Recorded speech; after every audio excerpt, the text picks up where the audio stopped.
बड़ा खूबसूरत लागत है। हनु सच में। रौरा से एगो बात कहे के बा। तो बोलो।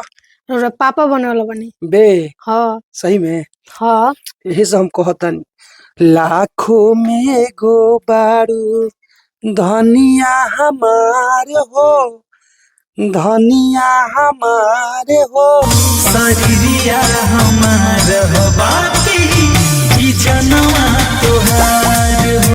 यातिन बाबू से बतावे। ठीक है बजाएं। ठीक बनू तू जा पलंग पर बैठो। अब तारा काम नहीं करे के तो आराम करो। बाबूजी कहा रे एगो बात बा। बाग रे सारा हम कहीं आजो लात खोले बड़े कारे मर दे तू हमरा के थोर खा समझ तड़ो। का बता बताओ खुश खबरी बा। का खुश हो रही बा। तो बैठो ना मर दे तू बैठो।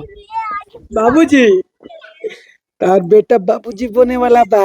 बाग रे ससुरा साफ साफ कहना कि हम दादा बने रहे बने। ये तो बात हमू कहता नहीं। तो जो गांव में मिठाई बाट तो पैसा अरे अरे ससुरा पैसा लेके भाग गो।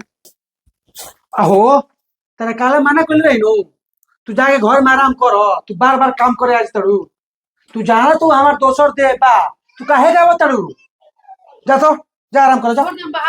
तू जा आराम करो जा। सॉरी बीच को ध्यान नहीं खे। आहो तू ऊपर बढ़ो हम ताके नीचे खोजता नहीं। काहे खातिर नीचे नीचे तू दू तालाब क्या करता रहू। आयल रही कपाड़ा वाले जाए। तू पगलाइल बढ़ू। तू जाना तू हमार दोसर दे बा। तू छत पे काहे चढ़ता रहू। दो हमरा के दो हम उठा के लेके आवत नहीं। जा नीचे जा धीरे धीरे जई हो। तू जाना तू सीढ़ी के साला ऊंच कइले पड़ो सन। ऊंच नीचे हो जाई त हमनी कोन लायक रहब जा। कितना दिन के बाद घर में खुशखबरी आई बा। जा आराम से बैठ जा। धीरे धीरे जाइए नीचे।